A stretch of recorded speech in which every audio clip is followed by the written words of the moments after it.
After we signed the divorce papers without saying a word, I quietly cut off all of his access to money.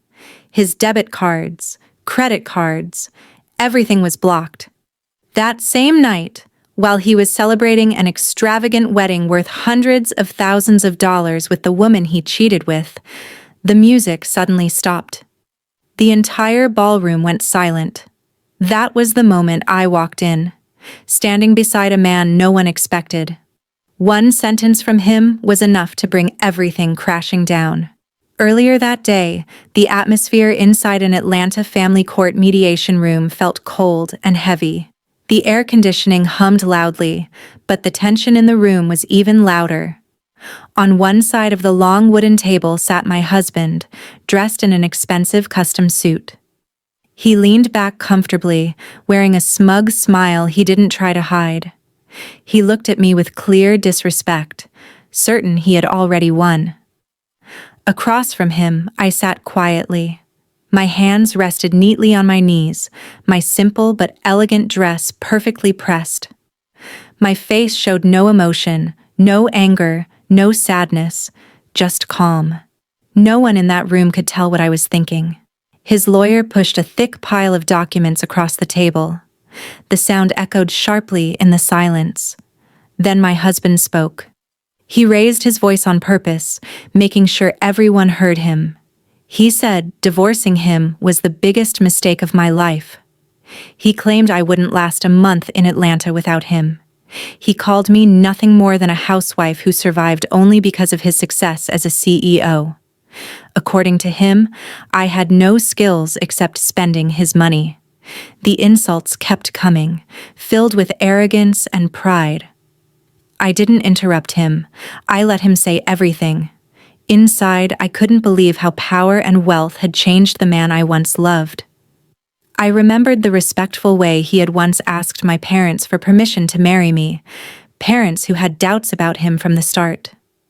Now he acted like the world belonged to him. My lawyer tried to stop him, but I gently signaled to let him continue. I wanted to hear every word. I wanted this moment burned into my memory as a reminder to never look back. When he finally finished, he slid his expensive gold pen toward me and dared me to sign. He said I wouldn't receive a single dollar. He even laughed, saying I'd be begging him for grocery money within a month. I calmly picked up the pen and scanned the papers. Everything was exactly as planned. He believed that once the papers were signed, he would finally control every asset he had been handling. For me, that belief was exactly what made my plan work. I lowered the pen to the page and signed my name without hesitation. The dark ink marked the end of our 5-year marriage. The sound of the pen moving across the paper felt final, steady, and certain. There was no doubt left in my mind. When I finished, I closed the file and slid it back toward his lawyer. The mediator watched quietly and let out a tired sigh, sensing how determined both sides were in very different ways. My husband quickly picked up the papers, checked my signature, and smiled broadly. He even laughed. To him, it felt like a heavy burden had been lifted. He thought he was finally free. Free to live openly with his new partner. Free to enjoy the wealth he believed he had earned on his own.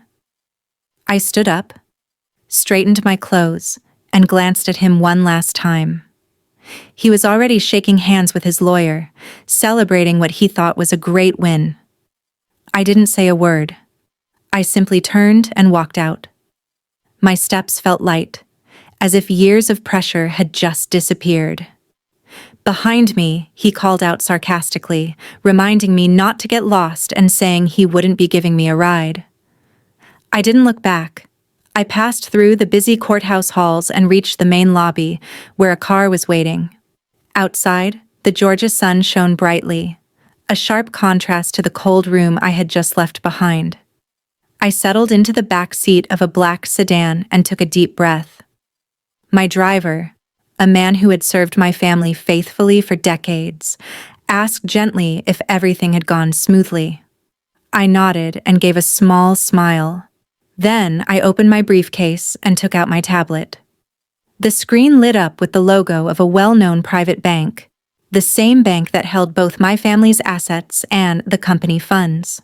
I entered the security codes and confirmed my identity as the primary account holder. A clear financial overview appeared on the screen. For 5 years, my husband had been using an access card with an extremely high limit. He believed it was his personal account. In reality, it was only a secondary authorization granted by my family to help him manage daily operations. What he never realized, perhaps because of pride, was that he was never in full control. The house we lived in, the cars in the garage, even the premium credit card he loved to show off, all of it was tied to my family's main estate account. I opened the user access settings and found his name listed under CEO with full permissions. Without pausing, I tapped Edit. I disabled additional credit cards, froze cash withdrawal rights, and removed transfer access for company funds. A warning message appeared, stating that these changes would immediately stop all financial activity for that user. I confirmed the action without hesitation. And just like that, everything changed. She pressed the confirmation button. For a few seconds, a small loading circle spun on the screen. Then, a large green check mark appeared along with the message, "Access permissions successfully revoked." Lysandra leaned back into the soft seat of the car and closed her eyes briefly. She already knew what would happen next. By now, he was probably celebrating, convinced that his life was finally opening up. She understood him well. He needed attention. He needed people to admire him. Showing off his money was how he hid his failures, especially the collapse of his marriage. "Goodbye to the past," she whispered quietly. She was no longer the quiet woman waiting at home. She was the true owner of the empire he had been calling his own. The sedan moved smoothly through city traffic, carrying her farther away from the courthouse. In the calm silence, she opened the messaging app on her phone. A short message was waiting from Mr. Zephaniah, a distant relative and a trusted advisor who had once worked closely with her late father. For years, he had helped oversee the company quietly in the background. His message was simple. "Is Phase 1 complete?" Lysandra replied right away. She confirmed that the divorce papers were signed and that all financial access had been fully shut down. She added a final note, instructing him to prepare the next step. The plan was officially in motion, and this time she controlled every move. Meanwhile, her ex-husband walked out of the courthouse feeling victorious. His steps were confident, almost carefree. He felt like someone who had just broken free from a cage.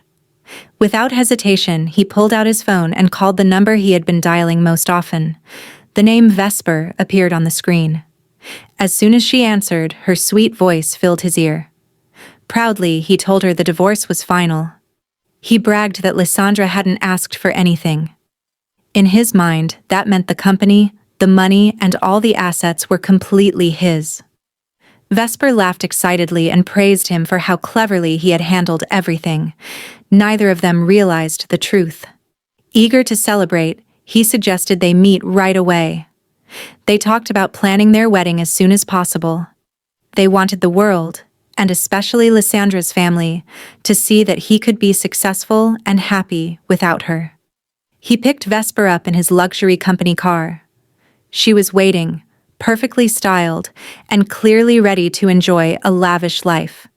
Their destination was one of the most famous 5-star hotels in downtown Atlanta, a place known for hosting elite weddings and powerful guests.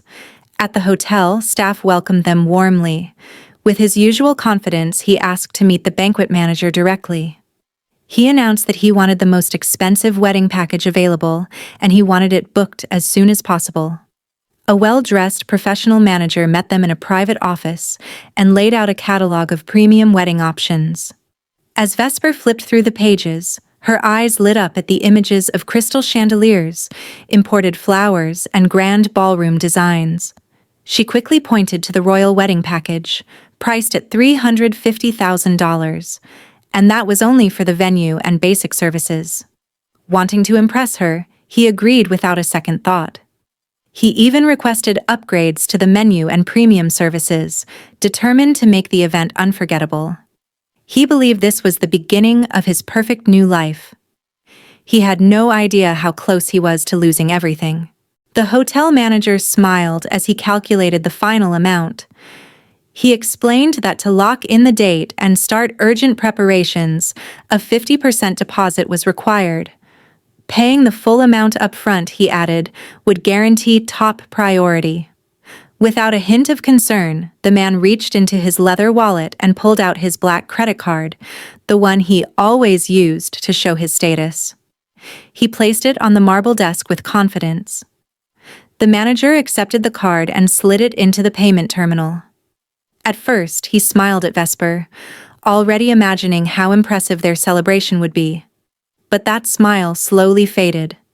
The terminal made a long beep and printed a small receipt. Declined. The manager tried again, assuming it might be a connection issue or a faulty swipe. The result didn't change. The system rejected the payment once more. A tight feeling settled in his chest.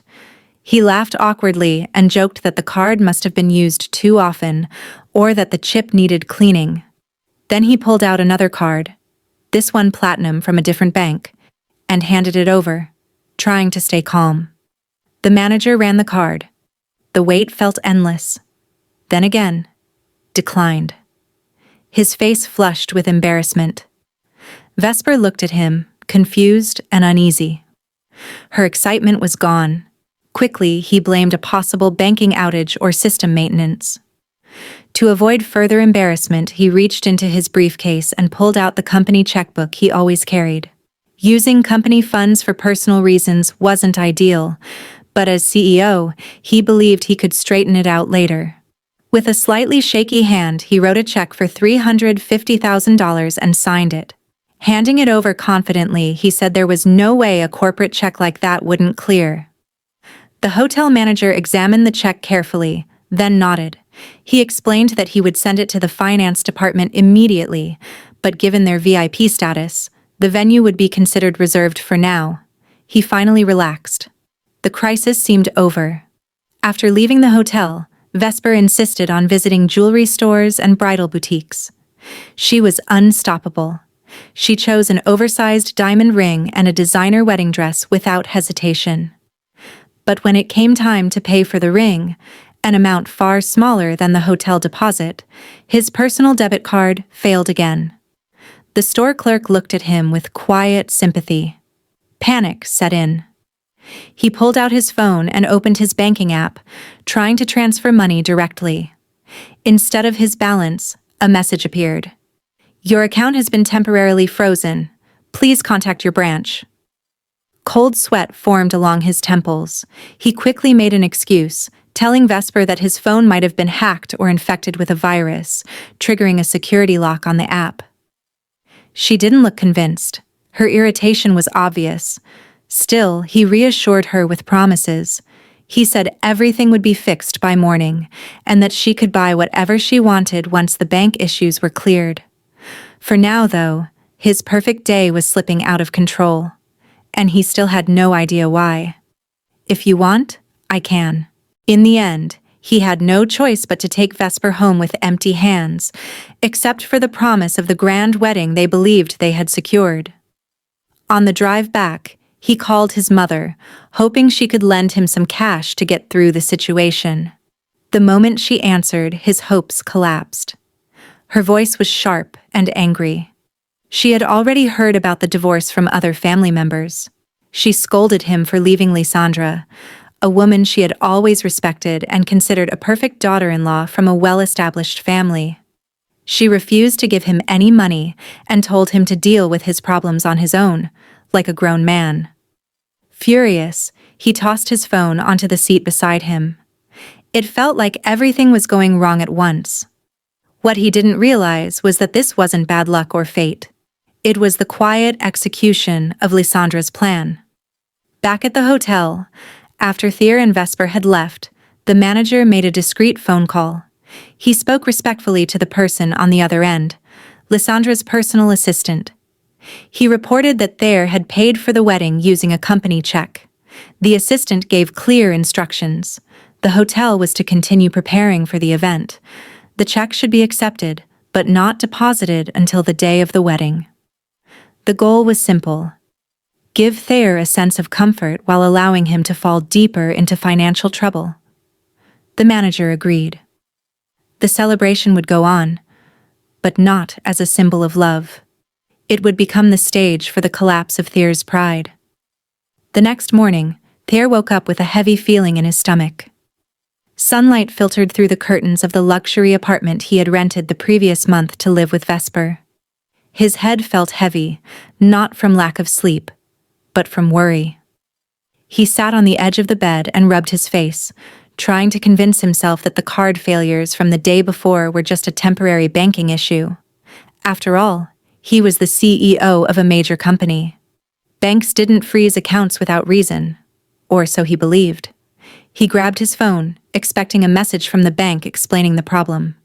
There was nothing. Instead, there was a message from Vesper. She was already downstairs in the lobby and eager to continue their wedding shopping.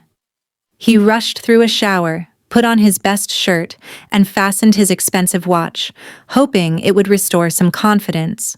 But the doubt lingered. In the lobby, Vesper was waiting, relaxed and flipping through a fashion magazine. When she saw him, she stood up immediately and wrapped her arm around his, smiling brightly. She reminded him of everything they still needed to buy. Designer shoes from overseas, a limited edition leather handbag, custom wedding favors flown in from abroad. He nodded along, forcing a smile, while silently wondering how he would pay for any of it if his cards were still unusable. Still, he decided to try again. Surely the system had fixed itself overnight. Their first stop was an upscale shoe and handbag boutique in Buckhead's most exclusive mall. Vesper walked in confidently, like someone already certain the money would follow. The store staff, trained to recognize wealthy clients, greeted them warmly and prepared to offer their finest selections. And once again, Thayer hoped his luck had finally turned. "If you want, I can." The staff brought over cold drinks and small appetizers. Without any hesitation, Vesper pointed to 3 handbags, each one priced like a brand-new motorcycle. She then tried on several pairs of high heels decorated with sparkling crystals.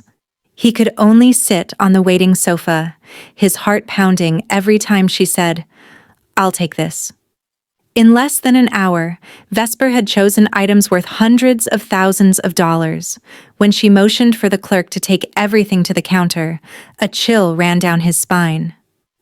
At the register, he slowly opened his wallet and pulled out a platinum credit card, different from the one that had failed the day before. He hoped this card, from another bank, would work. The clerk inserted it into the terminal. He held his breath, staring at the screen. Seconds dragged on.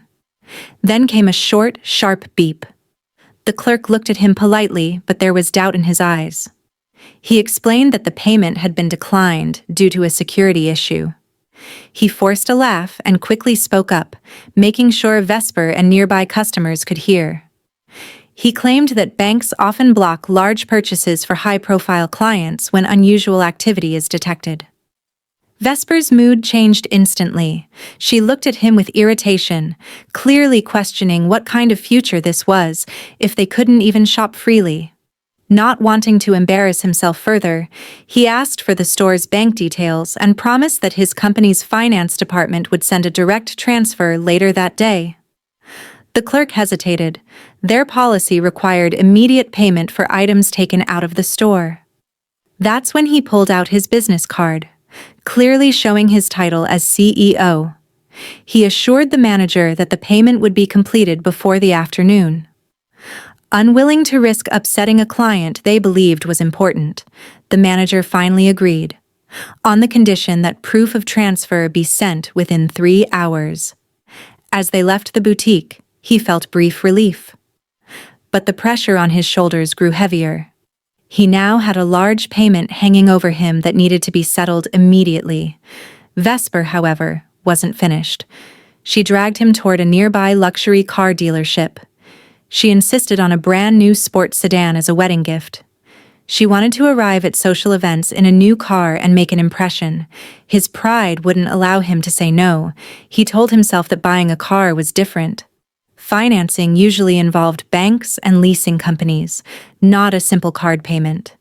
That made it feel safer, given his current situation. At the dealership, an eager salesman welcomed them warmly. After looking around, they chose a deep red sedan that cost a small fortune. Sitting behind the wheel, he gripped the leather steering wheel and felt a familiar rush of confidence return. After a short test drive, they moved into a glass-walled office to begin the paperwork. Calm and assured, he handed over his ID for the leasing verification process. He was certain there would be no problem. His credit record had always been perfect. Or so he believed. "If you want, I can." He had been relying on credit he mistakenly believed truly belonged to him. At first, the salesman smiled politely while entering the information into the computer. But within seconds, that smile slowly disappeared. His expression stiffened as he stared at the screen. He quietly called over his supervisor, and the two leaned in, whispering while glancing toward him. The silence felt uncomfortable. Annoyed by their behavior, he tapped the desk and asked what the issue was, reminding them that he was a busy man. A moment later, the dealership manager stepped forward. His tone was no longer friendly. Calmly but firmly, he explained that the credit application had been automatically rejected by the central system. The reason stunned him. His name had been flagged on an internal financial blacklist due to frozen assets and unresolved ownership disputes. He froze in disbelief. Then anger took over. He raised his voice, accusing the dealership of having a faulty system. He insisted that he was a highly paid CEO and that it was impossible for him to be blacklisted. The scene began drawing attention from nearby customers. Vesper, who had been taking photos beside the red car, rushed over, alarmed by the noise. She asked what was going on. Completely humiliated, he grabbed her hand and told her they were leaving immediately. He complained loudly that the service was unacceptable and that the dealership didn't deserve his money. Once inside the car, he continued to vent, blaming everyone except himself. But one phrase kept echoing in his mind: ownership disputes. It didn't make sense to him.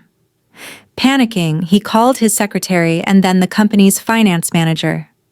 His voice was sharp as he demanded answers.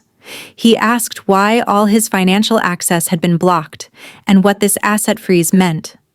On the other end of the call, the finance manager sounded nervous. He explained that as of that morning, the access token Thayer had been using was no longer valid. The bank had officially notified them that the user permission structure had been changed by the majority shareholder. There was a long pause. That was when the truth finally hit him.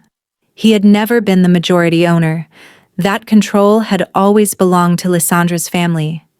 He had just never imagined she would move so fast, or so completely. Still refusing to accept it, he ordered the finance manager to issue a cash check immediately and transfer funds to his personal account. The response was calm but firm. The manager declined, explaining that the new rules were strict and could not be violated. While he spiraled in confusion and panic, a thick, cream-colored envelope arrived at Lysandra's office at company headquarters, a place he had rarely bothered to visit. Lysandra was seated quietly, reviewing reports on her tablet, when her assistant placed the envelope in front of her.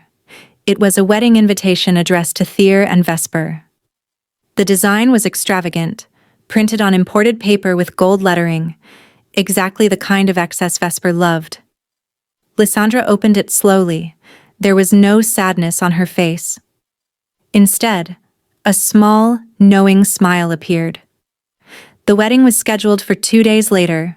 She picked up a pen and wrote a single word on the response card: attending. Then she handed it back to her assistant to send. Lysandra knew she wouldn't be attending as a guest, but as the person who would finally bring this long illusion to an end. The day Thayer and Vesper had been waiting for finally arrived, the wedding day. What was meant to be a grand display of wealth and status had quietly turned into a ticking clock. And since early morning, Thea had been pacing inside the hotel, unaware of just how close everything was to collapsing. "If you want, I can." He hadn't slept at all. All night, messages kept pouring in from vendors demanding payment. The suit shop wanted proof of the transfer that never came. The jewelry store warned they would take the items back. The decoration company insisted the remaining balance be paid before the event could begin that evening.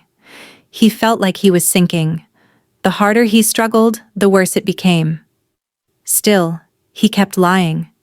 He told everyone the money was stuck in bank processing and would arrive later that afternoon. Downstairs, the hotel ballroom was buzzing with activity. Workers were placing thousands of fresh flowers flown in from out of state. A massive crystal chandelier hung from the ceiling, casting warm golden light across the room. A deep red carpet ran from the entrance to the altar, turning the space into something out of a fairy tale. Vesper was thrilled. She moved around confidently, giving orders to the staff, asking for flowers to be changed here, lights to be dimmed there. She had no idea what was happening inside her future husband's mind. To her, this day meant victory. She believed she had replaced Lysandra and was about to become the wife of a powerful CEO. She imagined the looks on her friends' faces when they saw the luxury surrounding her. Meanwhile, he had locked himself inside one of the hotel rooms reserved for bridal preparations. He paced back and forth, his hands shaking. Desperate, he called his mother again, hoping she might soften and lend him money to get through the night. The call went unanswered. He collapsed onto the sofa and stared at the ceiling, wondering how everything had unraveled so quickly. His thoughts drifted back to Lysandra's face in the courthouse, calm, unreadable, almost distant. For a brief moment, a disturbing thought crossed his mind. Had she planned this? He dismissed it almost immediately. In his eyes, Lysandra was too quiet, too trusting to do something like this. He convinced himself it was just a banking issue. Tomorrow, everything would be fixed. All he had to do was get through tonight. Far away from the chaos, Lysandra was preparing in complete peace. She was at a private family estate, surrounded by silence and warmth. There was no panic, no rush. She sat calmly at an antique vanity while a trusted family makeup artist applied a natural, confident look. Lysandra didn't want anything dramatic. She wasn't there to compete with the bride. She wanted to be herself. Elegant, composed, untouchable. She chose a long black silk dress and paired it with a matching satin scarf, held in place by a diamond brooch passed down from her grandmother. Her appearance carried both quiet mourning and undeniable authority. When she was ready, Lysandra walked into the living room where Mr. Zephaniah was waiting. He was dressed sharply, his expression serious. He looked at her with both admiration and concern. He knew how deeply the betrayal had wounded her, and he understood the weight of what she was about to do. In a calm but serious tone, he asked if she was certain she wanted to handle this publicly. He offered other options, letting lawyers or authorities take over so she wouldn't have to be present. He worried that seeing everything unfold in person might reopen old wounds. But Lysandra had already made her choice. "If you want, I can." Lysandra gave a faint smile and slowly shook her head. She adjusted her cuffs and spoke in a calm, steady voice. She said the pain in her heart had healed long ago. She wasn't going there to mourn the past. She was going to make sure justice was carried out. By her own hands. She wanted to witness the moment Thea's confidence finally collapsed. She wanted him to understand that the woman he had dismissed for years was the very one capable of ending everything he stood on. Hearing this, Mr. Zephaniah nodded quietly. He didn't try to stop her. Instead, he offered his arm. Lysandra accepted, and together they walked outside toward a sleek black sedan waiting in the driveway. The engine hummed softly as the car pulled away, carrying them toward what felt less like a celebration and more like a final reckoning. Back at the hotel, the sun had set and guests were arriving in waves. Luxury cars lined the entrance as attendants guided people inside. The ballroom quickly filled with business partners, social elites, and distant relatives. Guests admired the extravagant decor while servers in flawless uniforms circulated with drinks and appetizers. Elegant orchestral music flowed through the space, creating a polished and romantic atmosphere. At the front of the room, Thyr and Vesper stood at the altar, greeting guests. He forced a smile, but his eyes kept moving across the room, scanning nervously. Every few seconds he feared someone would step forward and expose everything. Vesper leaned in and whispered excitedly about how beautiful everything looked and how impressive the guest list was. He only nodded stiffly. Then he noticed the hotel manager standing near the service entrance, holding a clipboard and watching him closely. Thyr's stomach tightened. He knew exactly what the man was waiting for. Each time their eyes met, Thyr quickly looked away and pretended to greet another guest. His heartbeat grew faster. The room suddenly felt smaller, warmer, almost suffocating. At exactly 8 o'clock, the ceremony was about to begin. A well-known host, hired at great expense, stood on stage preparing to start. Guests settled into their seats, chatting softly as they enjoyed the appetizers. Laughter filled the room. To everyone else, the night seemed perfect. No one noticed the tension gripping the groom. Outside the grand ballroom doors, a black sedan came to a smooth stop. A valet hurried forward and opened the door. Shining shoes and elegant heels touched the ground. Lysandra stepped out and paused, looking up at the grand hotel entrance. Beside her, Mr. Zephaniah adjusted his suit. They exchanged a brief glance and nodded. Then Lysandra moved forward with steady confidence. This wasn't the arrival of a late guest. It was the beginning of the end. The heavy ballroom doors stood as the final barrier between the illusion inside and the truth that was about to break through. Inside, the wedding celebration had reached its peak.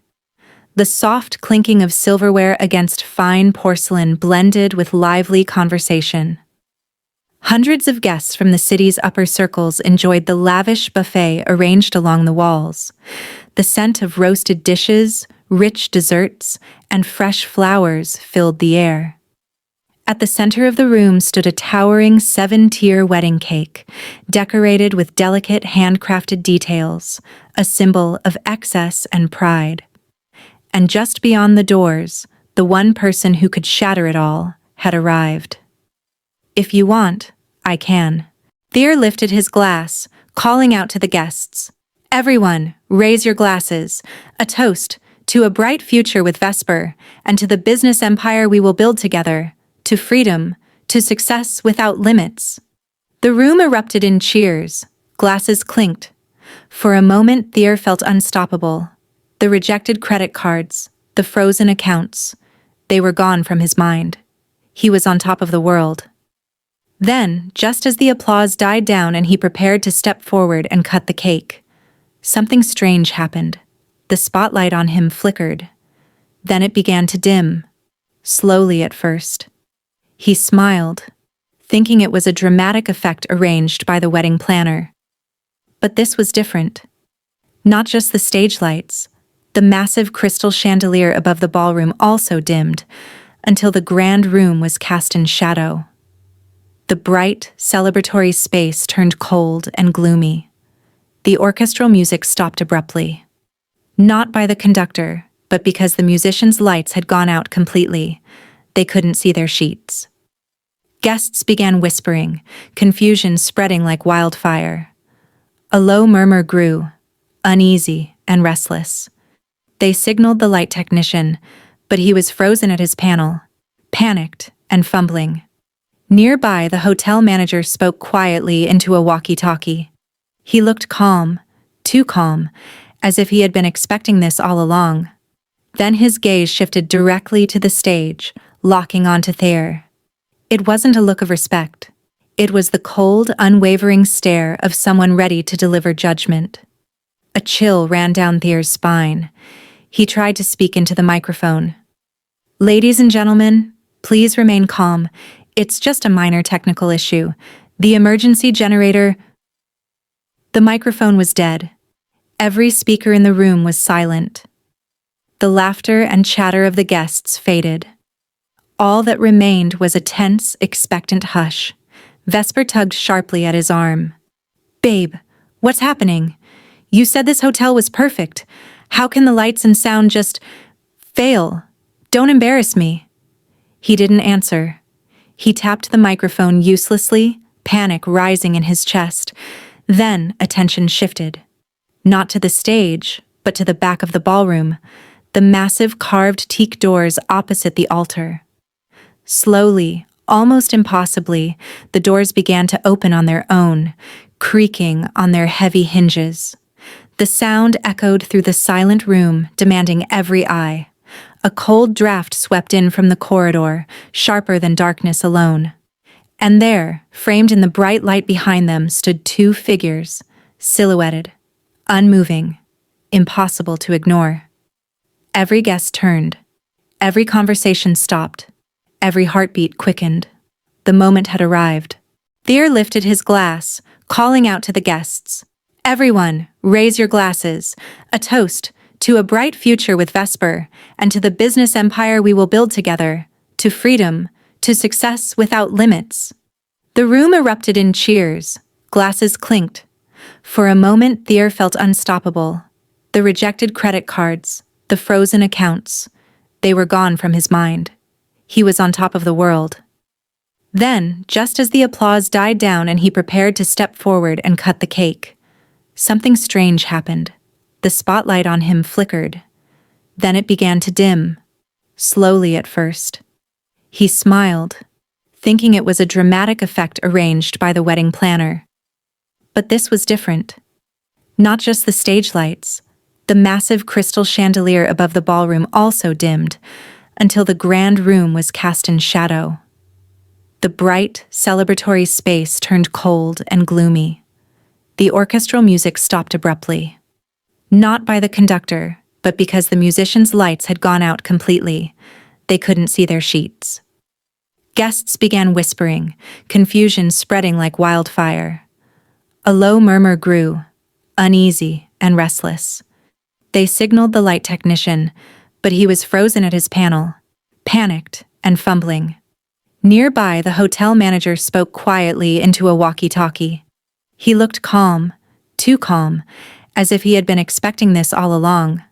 Then his gaze shifted directly to the stage, locking onto Thayer. It wasn't a look of respect. It was the cold, unwavering stare of someone ready to deliver judgment.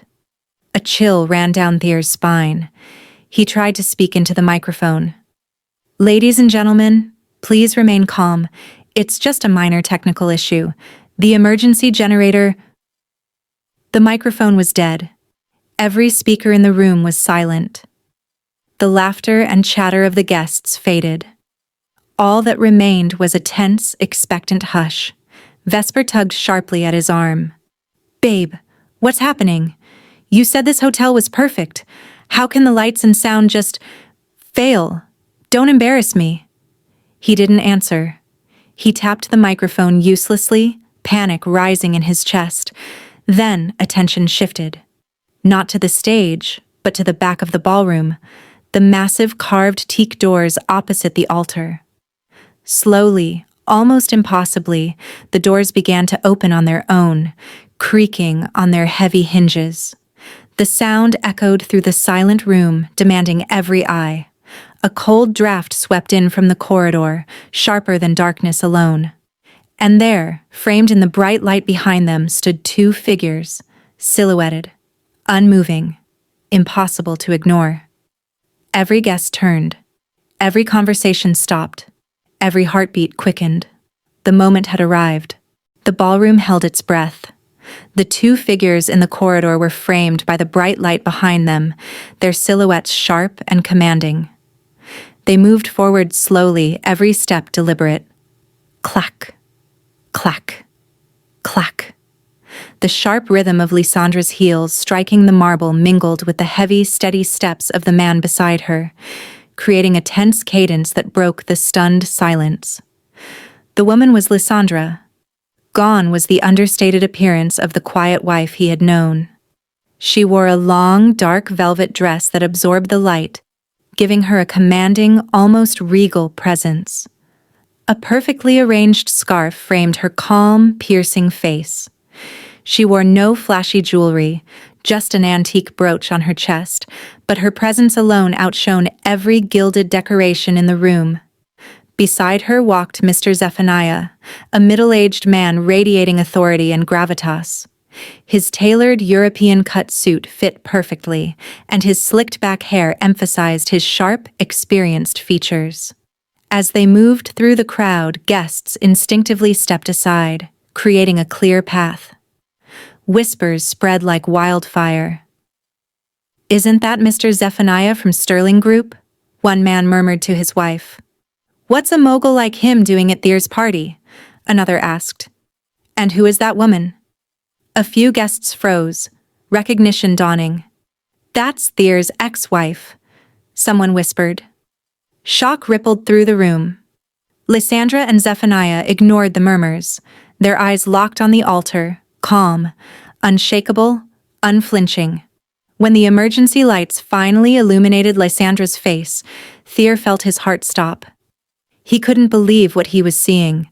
The woman he had insulted, humiliated, and just divorced, Lysandra, was now walking into his celebration with her head held high, flanked by a man whose power and reputation dwarfed his own. Shame, anger, and disbelief collided in Thier's chest. And then he recognized the man beside her. Mr. Zephaniah. The same name he had seen in international business magazines, the same face that hung in the lobby of his company headquarters. The man controlled major corporations, including the company Thier worked for.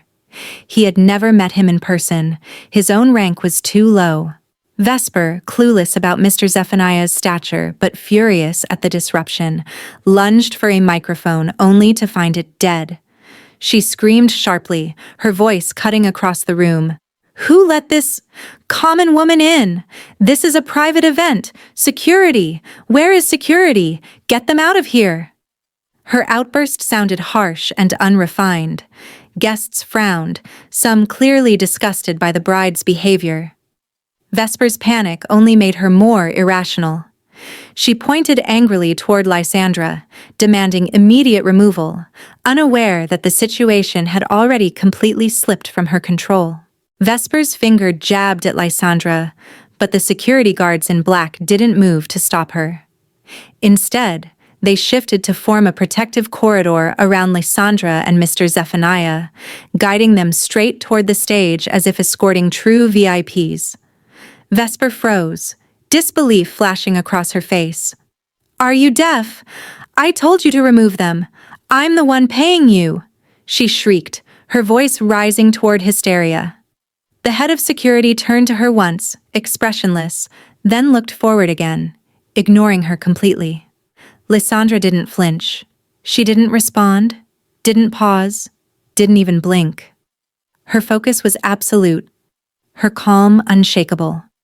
They moved steadily to the front of the stage, reaching the main round table, the VVIP table, where Thier's and Vesper's families should have been seated. It was empty. Thier's mother had refused to attend, and Vesper's parents were still in the restroom. Mr. Zephaniah gestured politely, pulling out a chair for Lysandra. She sat with perfect poise, setting her bag on the table. Zephaniah sat beside her, upright and commanding. Almost instantly, a senior waiter appeared, carrying a tray with 2 crystal glasses of premium mineral water. He placed them carefully in front of Lysandra and Zephaniah, bowing deeply, far more respectfully than any staff had ever bowed to Thier. Thier's knees weakened. He suddenly realized that in this hotel, the real authority didn't belong to the one renting the venue. It belonged to the people the staff actually respected. And it was clear where their loyalty lay. Silence fell again.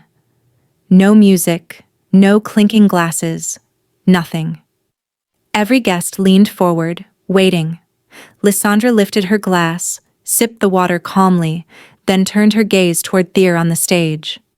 It wasn't the stare of a hurt ex-wife. It was the look of a CEO examining a failing employee, cold, precise, and utterly undeniable. Thea felt exposed. Every eye seemed to weigh him. He wanted to run, but his feet felt frozen. Mr. Zephaniah rose slowly. He didn't shout. He didn't need to. A subtle hand signal was enough. Instantly, the main spotlight, previously dark, flicked on, but it didn't illuminate Thayer or Vesper. It shone on Zephaniah alone. From his pocket, Zephaniah pulled a sleek silver wireless microphone, the only one in the room that actually worked, and pressed the button. A crisp pop sounded through the speakers, and his commanding voice filled every corner of the ballroom. "I'm sorry to interrupt your little party," he said, calm but firm. Every guest turned, alert. There seems to have been a small misunderstanding in Mr. Thayer's speech a moment ago. He spoke of building the company from scratch, claiming it as his self-made success. Zephaniah let out a quiet, dismissive laugh. He stepped toward the stage stairs, each movement measured, confident. Thayer stumbled backward with each step, panic rising in him. "Perhaps it's time," Zephaniah continued, "to remind everyone here who truly built the empire you're celebrating, and who has merely lived off it without creating a thing." Vesper, still clueless, reached for the microphone, hoping to regain control, but it didn't work. She froze, suddenly realizing that she had no power in this room at all. From his pocket, Zephaniah pulled a sleek silver wireless microphone, the only one in the room that actually worked, and pressed the button. A crisp pop sounded through the speakers, and his commanding voice filled every corner of the ballroom. "I'm sorry to interrupt your little party," he said, calm but firm. Every guest turned alert. There seems to have been a small misunderstanding in Mr. Thayer's speech a moment ago. He spoke of building the company from scratch, claiming it as his self-made success. Zephaniah let out a quiet, dismissive laugh. He stepped toward the stage stairs, each movement measured, confident. Thayer stumbled backward with each step, panic rising in him. "Perhaps it's time," Zephaniah continued, "to remind everyone here who truly built the empire you're celebrating, and who has merely lived off it without creating a thing." Vesper, still clueless, reached for the microphone, hoping to regain control, but it didn't work. She froze, suddenly realizing that she had no power in this room at all. Zephaniah's gaze swept over the crowd, commanding absolute attention. He brought up a large projector screen behind the stage. The organizational chart of the company appeared, cascading down from the board of directors to the operations managers, and finally stopping at a small box in the lower middle. There, next to the title, Managing Director by Contract, was Thayer's name. Reading it aloud in a mocking tone, Zephaniah emphasized the words, "by contract." "Ladies and gentlemen," he said, "Mr. Thayer's position is neither that of owner, nor founder, nor even someone responsible for strategic decision-making. He is simply an employee, a mannequin displayed in the window to maintain appearances, granted a flashy title because of his marital connection to the owner." The murmurs among the guests grew louder as the truth sank in. Zephaniah continued, "While all meaningful business decisions have been made by the board, under the direction of Ms. Lysandra Vandross." Thayer's face flushed crimson. He had spent years presenting himself as a self-made CEO, the brilliant mind behind a flourishing empire. Now, his carefully constructed image crumbled before hundreds of witnesses. Guests whispered, exchanged glances, and many stifled laughter at having believed his lies. Vesper's knees weakened. Her eyes were glued to the screen, horror overtaking her vanity and excitement. The dream of marrying into power had turned into a nightmare in seconds. Thayer, desperate, lunged for the dead microphone in Vesper's hand. This is fake," He shouted, unamplified, his voice raw and trembling. "I've worked day and night. I brought clients, profits, the house, the car, the apartment. Everything is mine. This is slander. A spiteful ex-wife trying to ruin me." He pointed at Lysandra with a shaking finger. "She's jealous. She's trying to destroy my life because she can't stand to see me happy." Mr. Zephaniah's lips curved in a small, patient smile, the calm authority of a man untouchable. He gave another subtle signal to the operator. The screen shifted again, this time revealing Thier's claimed assets in detail. The deeds to the luxury mansion, the sports car registration, and the apartment titles. But in the legal owner column, not a single mention of Thier's name. Every asset belonged either to the Vandross family trust or to Lysandra personally. With the poise of a teacher correcting a child, Zephaniah addressed the guests. All these so-called possessions that Mr. Thier has enjoyed over the past 5 years, the house, the car, the apartment, even the watches and jewelry, have never legally belonged to him. He has been living under an illusion, a borrowed status supported entirely by marriage and public perception. The ballroom was silent. The magnitude of the revelation sank like a hammer. Thier's face drained of color. Vesper's expression oscillated between shock, betrayal, and disbelief. Lysandra, sitting regally, didn't flinch. Her calm power radiated through the room, suffocating Thier without a word. For the first time, Thier truly understood the depth of the trap he had walked into, the precision of Lysandra's strategy, and the utter futility of his protest. Mr. Zephaniah held the paper with both hands, his gaze locking onto Thier's with unflinching intensity. Every guest felt the gravity in the room, the air thick with suspense. Thier's pulse raced, his knees trembled, and his throat tightened as if the words on that paper were already strangling him. "This," Zephaniah finally said, his voice slow, deliberate, and piercing, "is the agreement you signed this morning in family court. The one you thought was merely a standard divorce settlement." He paused, letting the silence stretch uncomfortably. Every whispered conversation in the room ceased. Vesper clutched Thier's arm, her tears still streaking her cheeks, confusion and fear mirrored in her eyes. "You signed away any claim to property, any entitlement to corporate assets, any personal compensation whatsoever. Everything you believed to be yours, legally, financially, is now entirely removed from your possession," Zephaniah continued. Each word landed like a hammer. Thier stammered. That's impossible. I built this company. I worked. Zephaniah raised a hand, silencing him with a single effortless gesture. "No, Thier, you did not build it. You were entrusted with a title, a position to maintain appearances. You were a placeholder. And now, that placeholder status ends. Legally, financially, and publicly." He stepped closer, his shadow falling over Thier, accentuating the groom's shrinking figure. "The house you live in? Not yours. The car you drive? Not yours. The bank accounts you thought were under your control? Frozen this morning, as you discovered. The luxury, the comfort, the image you flaunted. It was never yours to begin with." The ballroom was deathly silent. Even the clinking of glasses had stopped. Guests leaned forward, their curiosity entwined with morbid anticipation. Vesper's face had gone pale, her earlier arrogance replaced with panic and disbelief.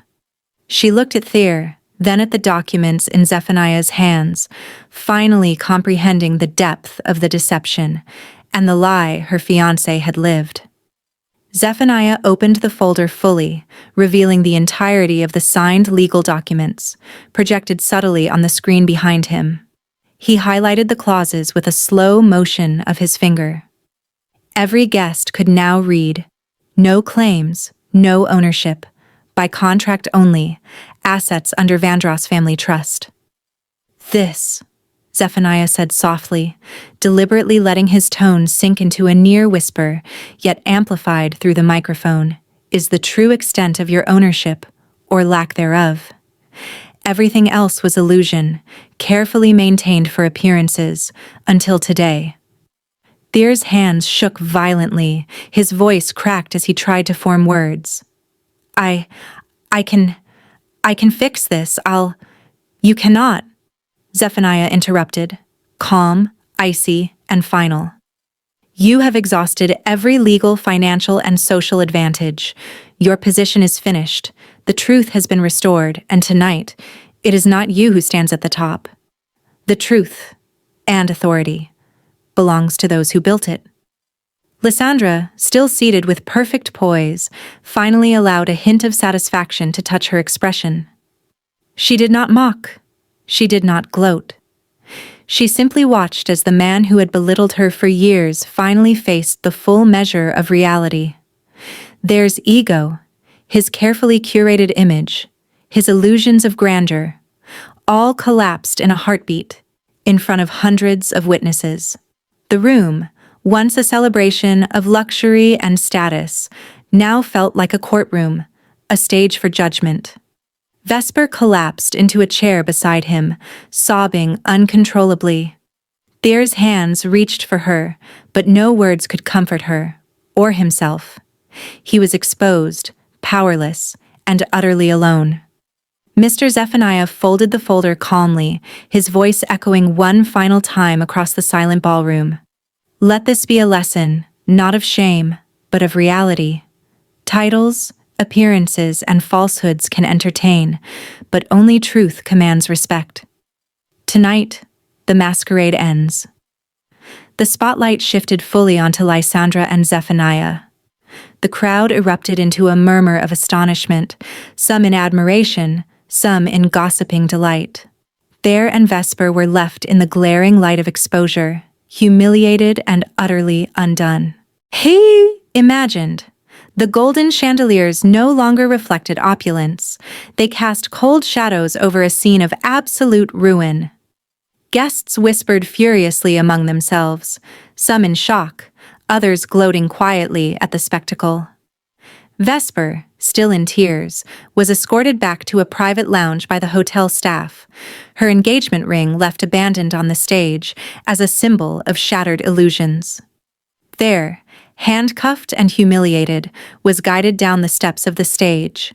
Each footstep echoed like a drum of finality, a rhythm marking the collapse of everything he had ever claimed as his own. He tried to mumble apologies, excuses, anything to salvage dignity, but every word fell into the silence of judgment surrounding him. From the VVIP table, Lysandra remained seated, her posture regal and unshaken. She didn't smile, she didn't gloat. Her justice was quiet, absolute, and undeniable. Her gaze swept over the room once, acknowledging the guests who now truly understood the difference between a puppet and the master of the empire. Mr. Zephaniah stood beside her, exuding calm authority, the man whose presence alone had made it clear that the empire was never theirs to claim. Outside the ballroom, the black sedan awaited. Lysandra adjusted her scarf, gave a slight nod to Zephaniah, and left the hotel, leaving the chaos inside untouched, yet fully resolved. Inside, the police finalized their documentation, the legal team reviewed the debts, and the whispers of society's elite began spreading rapidly, ensuring that this night would become legend, a tale of hubris, deceit, and the immutable power of truth. Theirs empire, built on arrogance and lies, had crumbled in one night. Vesper's dreams of luxury and status lay in ruins beside him. And at the center of it all, calm and untouchable, Lysandra had reclaimed not just her dignity, but the control of the narrative, and the company she had always rightfully steered. The room slowly emptied, leaving behind the echoes of broken pride, a tableau of humiliation immortalized in the memory of every guest. The lights dimmed fully, signaling the true end. The spectacle was over, and the lesson had been delivered with ruthless precision. and betrayals she had endured over the years. All the times Thayer had belittled her intelligence, ignored her contributions, and flaunted her patience as if it were weakness. They all converged in this single moment. She didn't feel pleasure in his suffering, nor did she feel hatred. She felt closure. Every time she had doubted herself or let him walk over her, she now understood she had been preparing for this final reckoning. Without speaking a word, Lysandra slowly raised her hand, signaling the police to proceed. Thayer's desperate gaze followed her every movement, searching for the mercy that would never come. She took a single step back, giving the officers enough space to escort him out of the ballroom. His cries echoed through the hall, mingling with the gasps and whispers of the guests. Thayer's imagined empire, built on lies and arrogance, had crumbled in front of the world, and Lysandra had been the hand that dismantled it. Vesper, meanwhile, sank to the floor, sobbing uncontrollably. The reality hit her like a tidal wave. Her future as a socialite and mogul's wife had been a lie. She had trusted a man whose wealth was borrowed and whose power was borrowed, and now she faced the consequences as much as he did. The hotel staff and vendors, armed with contracts and bills, surrounded her insistently.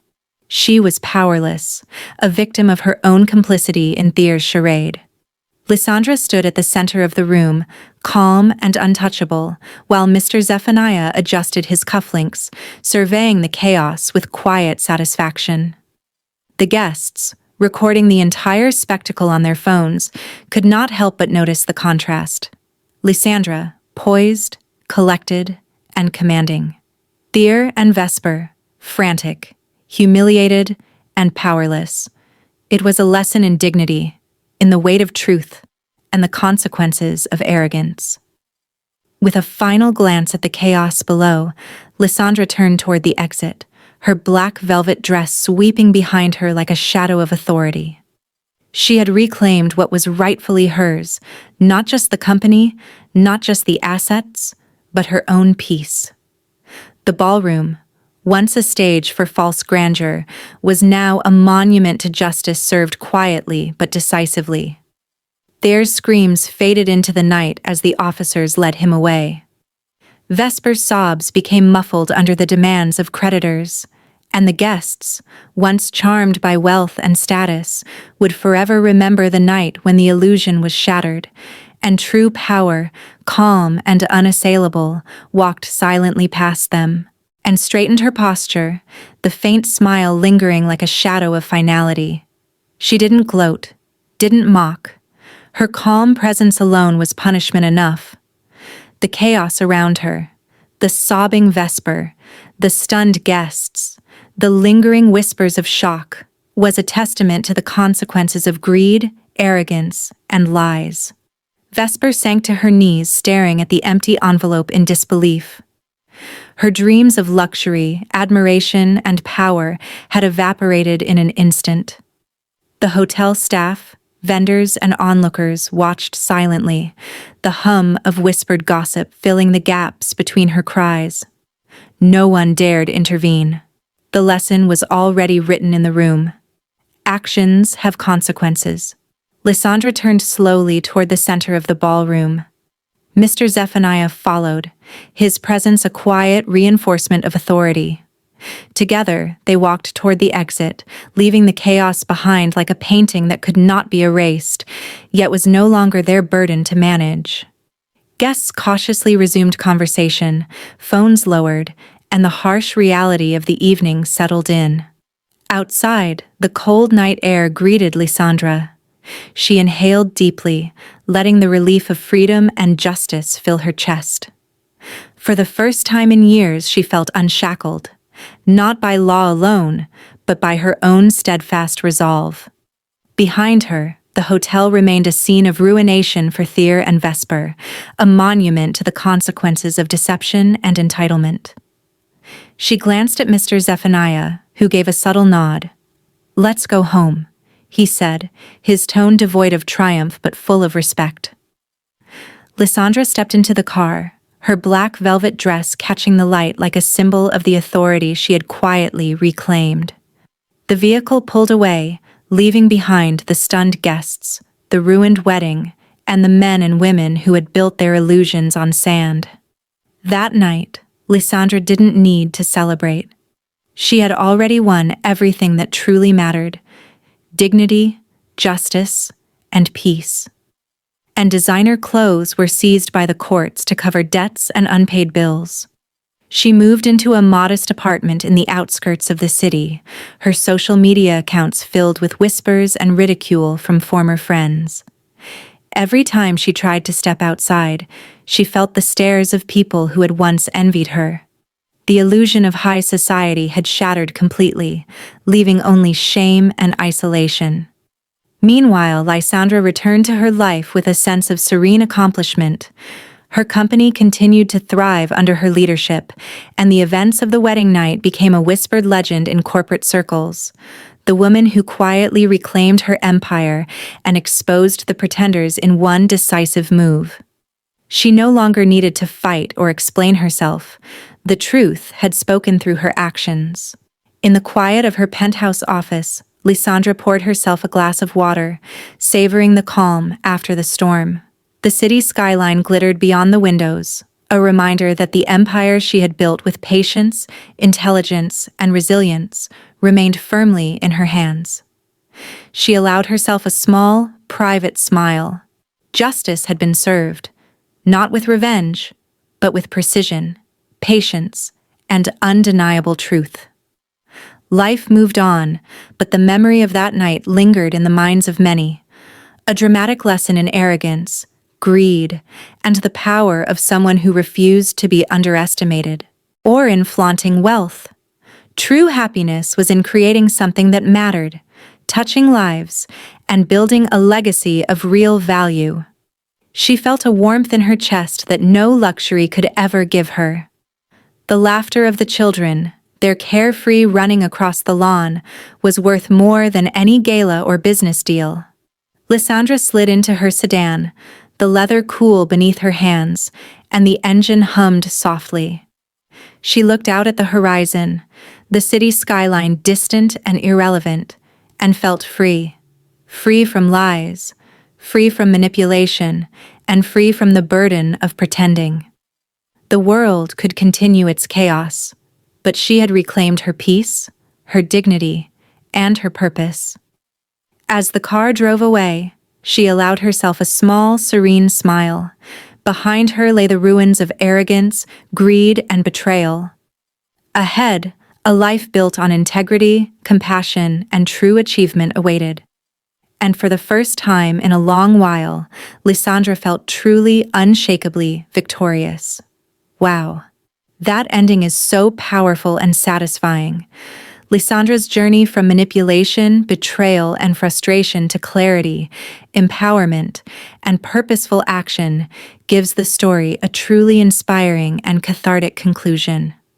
I love how it emphasizes inner strength, strategy, and the real meaning of success, not just wealth or status. That moment where she deletes the wedding photos and drives toward her headquarters, it's symbolic, clean, and emotionally resonant. The subtle lesson about women's silence being strategic rather than weakness is also beautifully written. I also love how the story wraps up with a message for the audience, connecting them to new stories and creating a sense of continuity and community. It's cinematic and reflective, almost like the closing scene of a film with both visual and emotional impact.